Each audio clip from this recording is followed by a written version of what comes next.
श्री माँ वैभव लक्ष्मी व्रत की कथा प्रारंभ। एक बड़ा उत्तम नगर था जिसकी जनसंख्या लगभग 20 लाख थी। बड़े लंबे लंबे बाजार, बड़ी सुंदर विभूषणों की दुकान, ऊंचे ऊंचे मकान, बड़े सुंदर स्त्री पुरुष, बाल वृद्धों से वह नगर सुशोभित था। सभी लोग एक दूसरे की भलाई का ध्यान रखते थे, दिन में एक परोपकार अवश्य करते थे, एक दूसरे का सम्मान करते थे, अतिथि का सत्कार करते, साधु संतों को विश्राम देते थे। मधुर गायन वादन से दसों दिशाएं गूंजती थी। कुछ दिनों के बाद वातावरण बदलने लगा। लोग बेईमानी करने लगे, कम तोलने लगे, झूठ बोलने लगे।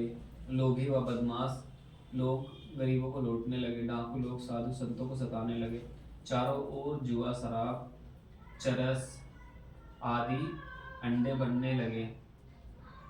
लोग उनमें फंसने लगे। सट्टा लॉटरी से वहाँ की सरकार की आमदनी करने लगे। ऐसे बुरे वातावरण में किसी का भी सत्यानाश हो सकता था। इस नगर में जहाँ बदकार लोग रहते थे, वहाँ कुछ संतोषी सात्विक प्रकृति वाले व्यक्ति भी रहते थे। कुछ प्रतिव्रता नारियां भी इस नगर को शोभा बढ़ाती थी। इसमें सद्बुद्धि वाली स्त्रियां सावित्री बड़ी सुखी थी। सावित्री धन धान्य से घर भरा पड़ा था। स्वर्ण रजत के आभूषणों उन सुंदर रेशमी वस्त्र सावित्री को सुंदरता बढ़ाते थे। सावित्री का पति कठोर परिश्रम करता था, रात दिन व्यापार में मगन रहता, ईमानदारी से व्यवहार करता, सदा प्रसन्न रहता था, किसी को नहीं सताता था। औषधालय एवं पाठशालाओं को दान देता, गरीबों को मुफ्त भोजन बांटता था। कोई भी उसके पास पहुंच जाए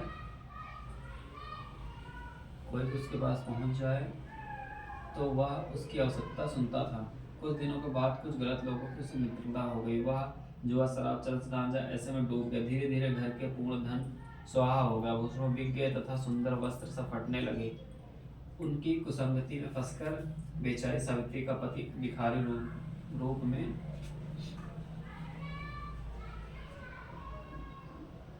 आगे पढ़ना।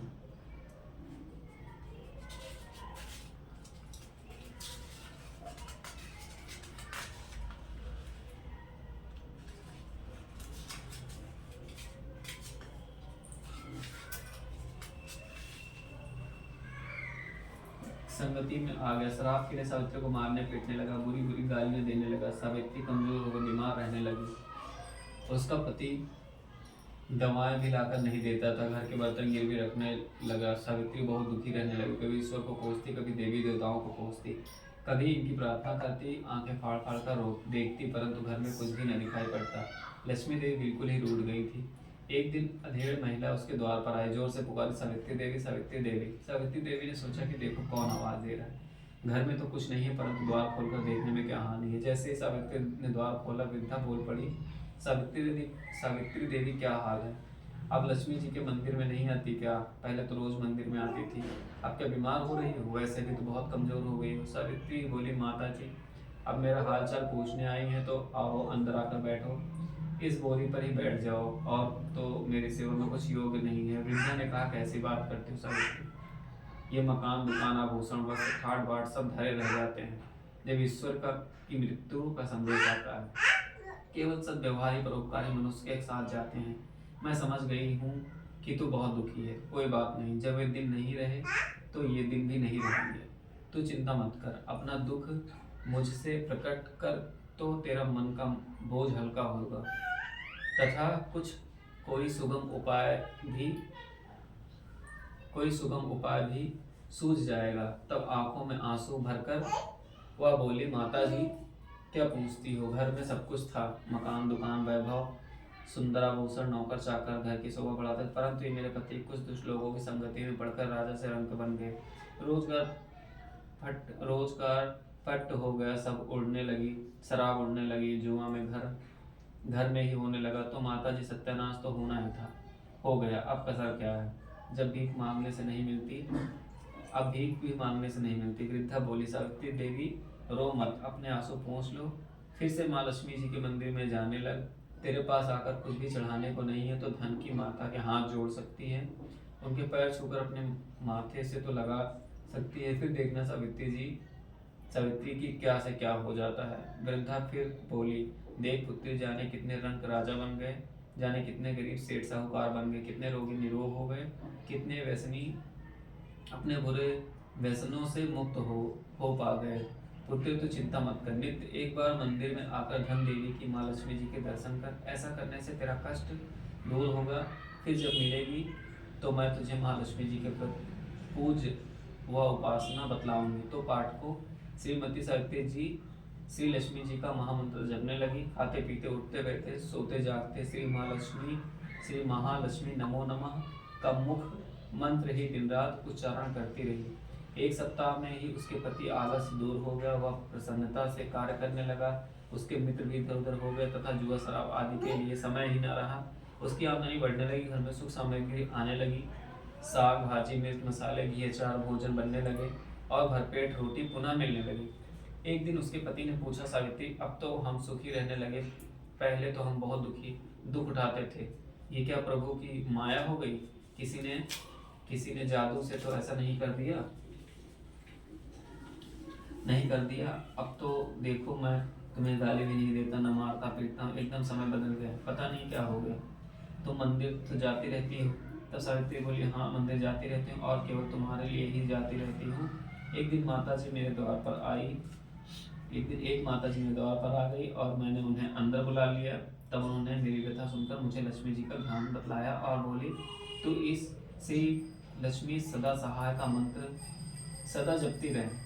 जब कुछ तेरे जीवन में सुधार दिखे तब मुझसे मिलना। मैं तुझे श्री लक्ष्मी जी का पूजा उपासना बतलाऊंगी, जिसका विधिवत व्रत करने से तेरे फिर वही दिन आ जाएंगे जैसे कि पहले सोना चांदी में खेला करती थी। ऐसा सुनकर सावित्री के पति देव बोले, हे प्रीतमे, तुमने श्री महामंत्र का जाप कर मेरे जीवन में बहुत सुधार ला लिया है।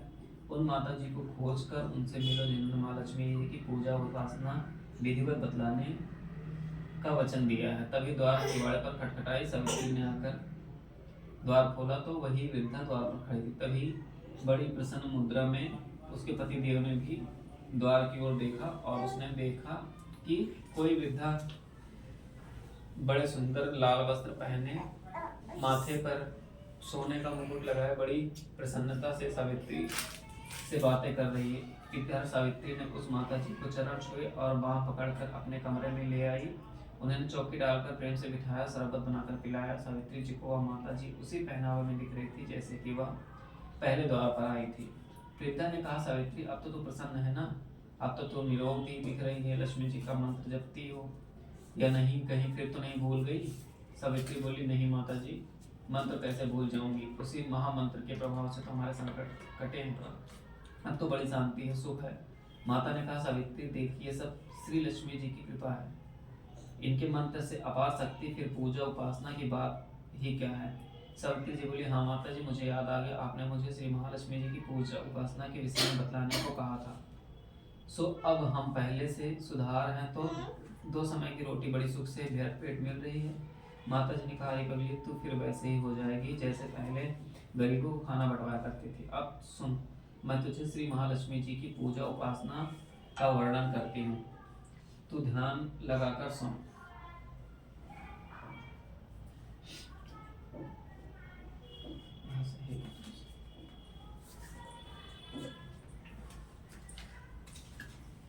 लगाकर सुन। हे पुत्री, कई पाखंडी कहते हैं सोने गहनों हल्दी कुमकुम से पूजा करो, बस हो गया व्रत। परंतु ऐसा नहीं। कोई भी व्रत जब तक विधि पूर्वक नहीं किया जाता फल नहीं मिलता।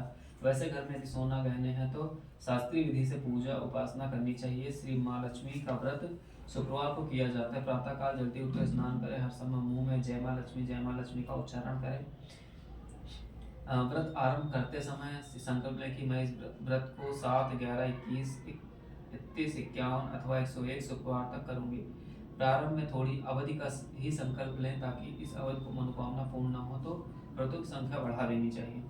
किसी को चुगली न करें। सायकाल संध्याकाल पूर्व की दिशा की ओर मुंह कर अपने आसन पर बैठ जाएं। माँ लक्ष्मी जी की मूर्ति या चित्र किसी ऊंचे स्थान पर लकड़ी या चौकी पर एक जगह पर रखें। उसके आगे चावलों की छोटी सी ढेरी लगाएं। एक खुली प्लेट में सोने अथवा चांदी के जेवर रखें। चांदी के जेवर नहीं तो रुपए रखें। चावल की ढेरी पर एक मिट्टी अथवा चांदी के कांसे या तांबे के कलश रखकर कलश पर ही इस प्लेट को रखें। उसके बाद पास ही ताम्र पत्र अथवा चांदी का अंकित श्रीयंत्र को स्थापित करें। यदि तांबे अथवा चांदी का श्रीयंत्र न हो तो कागज पर मुद्रित श्रीयंत्र को भी रख सकते हैं, क्योंकि वैसे तो माँ लक्ष्मी अनेक रूप में है, परंतु इन सबकी नींव श्री यंत्र है। अतः वैभव लक्ष्मी में पूजन करते वक्त सर्वप्रथम श्री यंत्र और लक्ष्मी जी के विधि रूपों को सच्चे मन से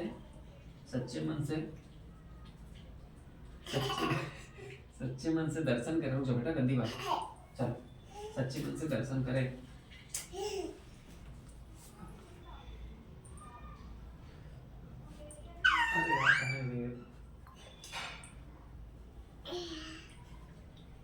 बस बेटा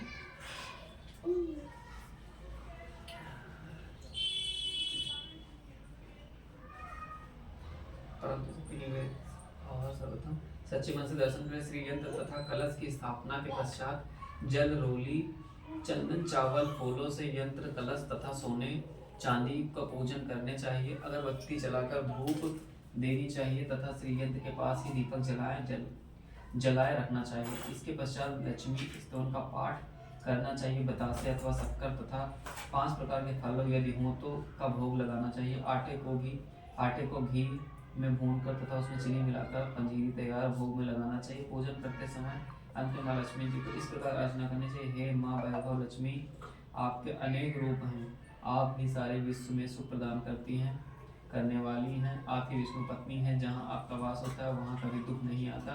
मैं आपका यथाशक्ति भक्ति भाव से पूजन तथा व्रत करती रही हूँ। अब कृपा करके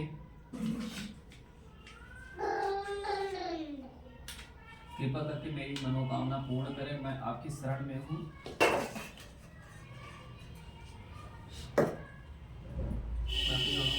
पर दया करो माँ। जय माँ लक्ष्मी, जय वैभव, जय माँ वैभव लक्ष्मी। अंत में दीपक द्वारा श्रीमती लक्ष्मी जी माता की आरती करनी चाहिए। इसके पश्चात घी, आटे को चीनी में भूनकर बना हुए प्रसाद जिसमें काले केले भी हों, माँ लक्ष्मी जी की आरती के पश्चात प्रसाद के रूप में लोगों को बांटे। यह व्रत निरंतर 11-21 शुक्रवार को पढ़ने का दृढ़ संकल्प माँ के सामने करें। सूर्यास्त होने के पश्चात ही माँ की उपासना करके प्रसाद का वितरण करके पश्चात आप स्वयं भी प्रसाद एवं भोजन ग्रहण करें।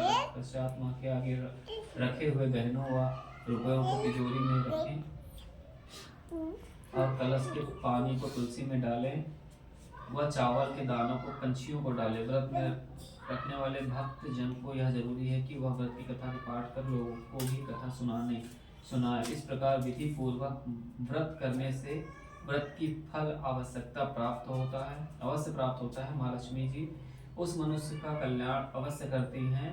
वह मानव सभी कष्टों से दूर होकर धन एवं संतान लाभ इत्यादि को प्राप्त करता है। स्त्री का सुहाग व कुंवारी लड़की को मन भावना वर मिलता है। आखिरी व्रत के दिन शुक्रवार व्रत का शास्त्रीय विधि विधान द्वारा उद्यापन करना चाहिए। उस दिन खीर या नैवेद्य बनाए पूजन विधि हर शुक्रवार की हर तरह पूजन विधि के पश्चात श्रीफल को फोड़े और कम से कम 7 कुंवारी कन्याओं को कुमकुम की तिलक लगाकर भोजन का इत्यादि कराएं। उनमें से एक श्री माँ वैभव लक्ष्मी व्रत कथा की पुस्तक उपहार में दें और साथ ही साथ रिश्तेदारों और पड़ोसियों को भी एक पुस्तक उपहार में दें। उनमें से माँ वैभव लक्ष्मी व्रत करने को कहें। कम से कम 7 व अपनी श्रद्धा अनुसार जितनी पुस्तक हो भेंट में दें।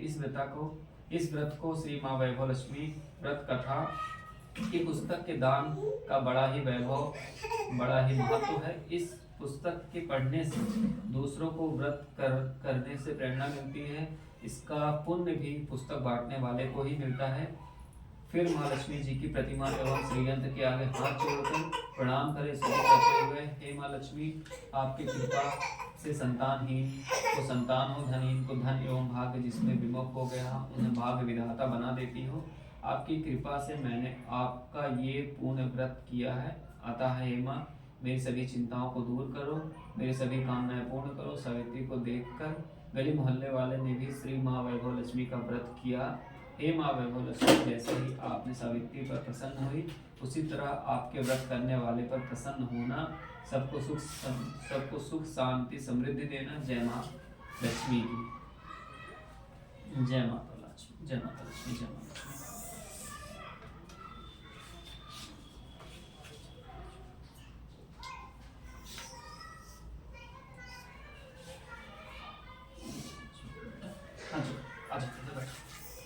हाँ चलो बैठो।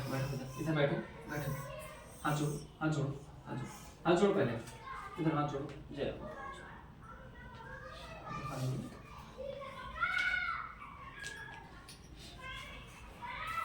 हाथ जोड़ो ऐसे, चलो सीधा पढ़ो, सीधा पढ़ो, सीधा पढ़ो माता, सीधा पढ़ो, सीधा पढ़ो, सीधा पढ़ो, सीधा पढ़ो।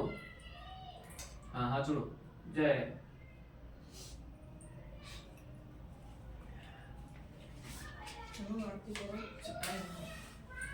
चलो बेटा घंटी ले लो बाबू। अरे अरे बेटा संभालते नहीं नहीं नहीं, घंटी लो, घंटी दो बेटा, बाबू बाबू घंटी दो, गंदी बात,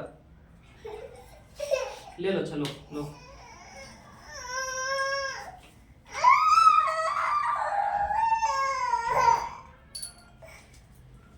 बेटा